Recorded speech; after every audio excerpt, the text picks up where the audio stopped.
Today I prepared a video going through my recent Bob Ross painting I painted a couple days ago, which I'm quite proud of, I must say. And I'm just going to be talking about the different tips and tricks I use when doing these Bob Ross paintings and any sort of paints I use instead of the paints that he suggests for anyone who's starting out. So I hope you enjoy it.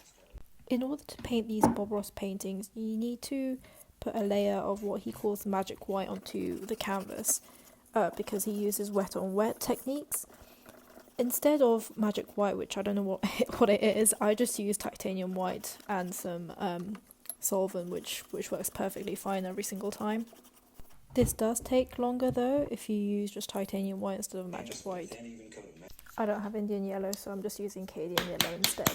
My brushes have hardened because I didn't wash them properly last time round, which was about half a year ago. So, moral of the story, wash your brushes after you use them. These Bob Ross paintings take usually about an hour to an hour and a half, depending on how complex or easy they are, which is a long time considering Bob Ross does it in about half an hour, but yeah, it's fine. I'm not sure what Van Dyke Brown Bob Ross uses, so I just normally use raw umber, but this time around I used a mixture of burnt sienna and raw umber. In hindsight, I should have just used raw umber, but oh well. I guess what I'm trying to say here is that you don't need the specific the specific colours and the specific tools that he suggests, although if you do use them, it's going to be better. And even without them, it's completely fine, you can complete your painting. When I did my first couple Bob Ross paintings initially, I did it with acrylic instead of oil because I just didn't hear him say use oil paint, so I just assumed acrylic. So please use oil paint instead of acrylic paint like I did, because wet on wet technique that Bob Ross uses, it doesn't work with acrylic. My biggest tip for anyone who wants to do Bob Ross paintings is that you should just do it. It takes practice, it takes time, especially if you're new to oil paints or painting in general. Like I've done probably about 30 to 40 paintings of his now. Some I'm really pleased with, some I've actually thrown in the bin. So yeah, it just takes time and it just takes practice. So just keep on doing them until you are used to the technique that he uses. The Bob Ross painting I'm painting right now is the first one I've painted in a long time, about half a year I think. And the reason why I haven't done it for so long is actually because I messed up the last two Bob Ross paintings I did early on this year. It was so bad I had to throw them in the bin. So yeah, even though I've done it for, I don't know, 20, 30 paintings, I still mess up, and yeah, what I'm trying to say is don't give up. Even people who've done it for quite a long time will make mistakes and will mess up. So it's natural for you to you can't expect to be pro when you're just starting.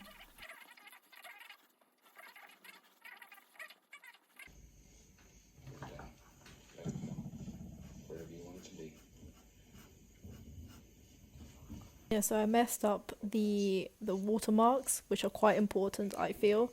So it took me about 5 minutes to rectify my mistakes, and it ended up okay-ish.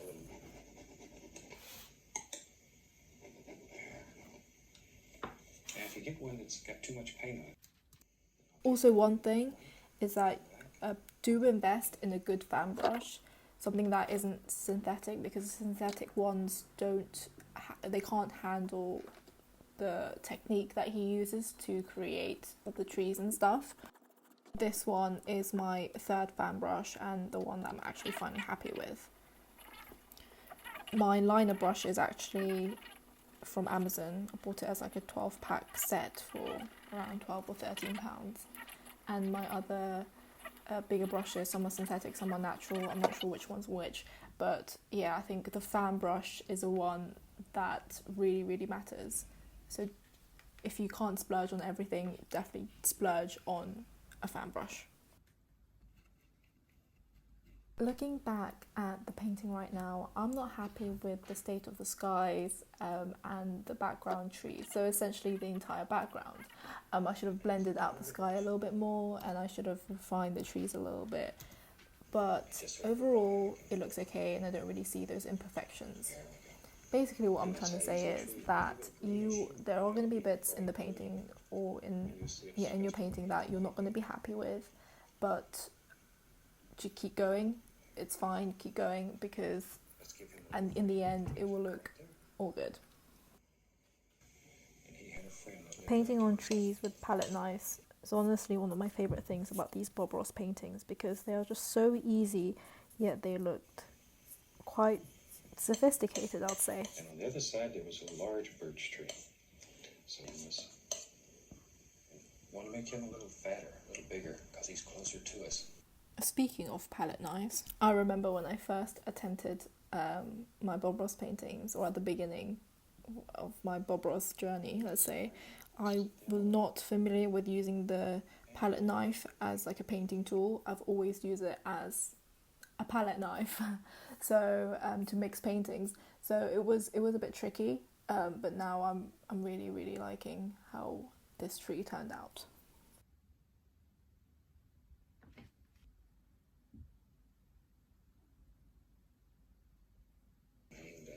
Old and tired like me.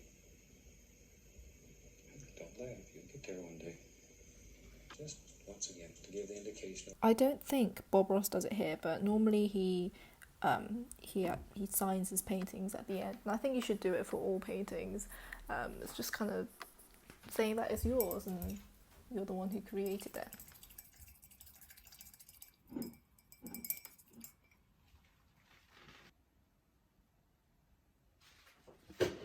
Now it's time to tidy up and clean all these brushes, which honestly take forever. This was a different type of video I did. I hope you liked it. Thanks for watching, and I'll see you in the next one.